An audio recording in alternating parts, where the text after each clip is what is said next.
Good morning, my name's Nick Easy. I'm the Chief Executive Officer of the Metropolitan Fire Brigade. The process has begun to bring about two new enterprise agreements. The MFB intends to remove the restrictive provisions that are contained in the agreements that cover our operational staff. This will best position the organisation for emergency management across the Metropolitan District and across the state of Victoria. Enterprise agreements have a very important role to play, but they should not provide a right of veto for the union in the allocation and the utilisation of resources. The current enterprise agreements, they contain provisions that are restrictive and prevent effective decision making. We see this as being a very important step in ensuring that we protect the safety of all Victorians into the future. Currently, we have terms and provisions that are restrictive and preventative on decision making within the organisation. Key terms and conditions of our firefighters will not change, and we will continue to meet the performance benchmarks set by this organisation. MFB will not reduce its overall capability, and it will continue to ensure that the service we provide is maintained at a high level. We will, however, remove the restrictive provisions that are contained in the enterprise agreement that do not encourage attendance. Also, in recognition of the importance of firefighter health and safety, the new agreements will propose that there are mandatory participation in health and fitness monitoring and the assessments of physical capacity. This approach to these enterprise agreements is about ensuring that the future and the safety of Victorians is maintained into the future. Could you just explain more what the current restrictive and preventative provisions are? Yes, within the agreement there are key provisions around consultation, and what that requires is that any changes that relate to the employment relationship, that there is a consultation process. That is currently used by the union to flex its muscle and to fetter decision making within the organisation. We find ourselves in a position where we have to consult on a whole range of matters, and that ranges from the introduction of new equipment, the conduct of training, introduction of uniform, works at a station environment, but also very simple matters such as the introduction of Windows 7, a basic application that applies in all organisations. We also, more recently, have seen expectation that consultation will occur on an upgrade of basic technology such as a Nokia phone to an iPhone. We see that as being an inappropriate process and one that is not warranted. We do support engagement with our workforce, but we do not support consultation that relates to all matters within the organisation. Talking a statement here about remove disincentives that encourage non-attendance at unscheduled overtime. What's the current status of people taking leave that's taking unplanned leave and someone's filling it and getting paid a lot more than they? This is a very important point that was raised in the Auditor General's report, where the organisation was compared against other organisations within the emergency services sector. MFB's performance compared the worst when you look at the performance in other organisations. And what we have found is that the attendance in the workplace is certainly worse on weekends than it is during the week. So we have provisions in the agreement where if somebody was to take a set of leave which involves sick leave within the organisation, we have a firefighter that will be retained on shift within the organisation, and once they reach a period of 60 minutes, they will then receive overtime at a double rate for 4 hours. We also have a firefighter that will be recalled, and they will also be paid at penalty rates. So what we find ourselves in is in a position where those restrictive provisions in the agreement do not encourage attendance in the workplace.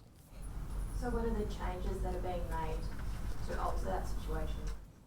What we're proposing to do is provisions in the agreement that match national employment terms. So in normal workplaces, you would expect consultation to occur with the workforce on significant change. We support that, we embrace that, and we will engage with our workforce on matters that are seen to be significant. We will not, however, and we do not support in consultation on trivial matters, those that are about tying up resources, those about generating inefficiencies for the organisation. Can you please explain the arrangements concerning overtime under this offer? So what we're proposing in the agreements is that where staff are retained on shift for periods longer than 90 minutes, they will receive overtime payments. We're also proposing that in terms of decisions on resources to match and respond to the risk environment, which means how we deploy trucks to respond to incidents across the district, that's a decision that will be made by the Chief Officer. The Chief Officer has a role under statute to make decisions on the allocation of resources. We will make that on a basis of the risk environment we have to respond to. Unions say they haven't even seen the offer yet. Was there a reason you're going to the media before giving it to the employees? So what we have is the agreements is obviously a relationship with our staff. We have forwarded those agreements by mail yesterday, and they will be received today and tomorrow in accordance with the normal mail processes. Advice will also be forwarded to the union today as well. Obviously, with the Auditor General's report talking about unplanned leave, the unions say that unplanned leave is due to the heavy physical and mental burden that firefighters face. Is that something that they're overstating? Well, I think it's very important to have regard to what is post-traumatic stress syndrome. And certainly a report commissioned by the UFU, by the Newcastle University, points to that. What I think is very important is that that report actually indicates that unplanned leave is real. So it's not a figment of our imagination, it's something that does occur in the workplace. What that report also says is that it is twice the rate on weekends as it is during the week. What that indicates is that there is discretionary decision making regarding attendance in the workplace. We have excellent support programs in place to support our firefighters. Right from day one, they provided support by excellent programs, both internal and external. We prepare our firefighters for the conditions they face, but of course, we're conscious of, at times, they face incidents that can be both emotionally and physically demanding. What does that say about the culture within the MFB that employees feel they can frequently call in sick on weekends?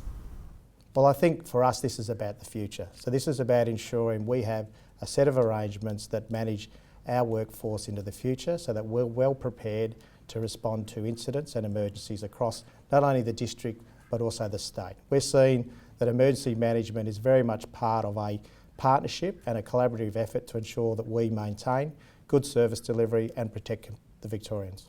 But what do you think is the reason that you've got a much higher rate of people taking unscheduled leave than other emergency service organisations? Well, what the Auditor General report points to is that there are clearly restrictive provisions in the enterprise agreements. They are not in a way that encourage attendance in the workplace. So there are incentives that actually encourage our people to not attend because they are rewarded for that behaviour. We see that that can be changed and we can improve our performance, and clearly that Auditor General report identifies there is strong room for improvement. Do you expect a pretty tough fight with the union over this agreement? Look, we expect that we would follow the normal processes to negotiate new enterprise agreements. We understand that employment terms and conditions are important to our firefighters as they are important to the organisation. But what this is about is ensuring that decisions on resources and decisions on the utilisation of resources is undertaken by the organisation. Industrial Instruments is not the place for these provisions to be contained. Can you explain what pay increases are being offered to employees in the agreement? So there are two agreements. So one covers the rank of recruit to senior station officer, and that includes pay increases which are 3.5% in the first year, 2.75% in the second year and 2.5% in the third year. Those increases in terms of the second agreement, that includes commanders and assistant chief officers, and a 2.5% increase has been offered as part of these agreements, which we will negotiate through the process. All in all, these agreements will result in an increase in employment costs of $40 million over 3 years. How do those rises compare with inflation? Wouldn't be much more than inflation? We think they're consistent or in excess of inflation.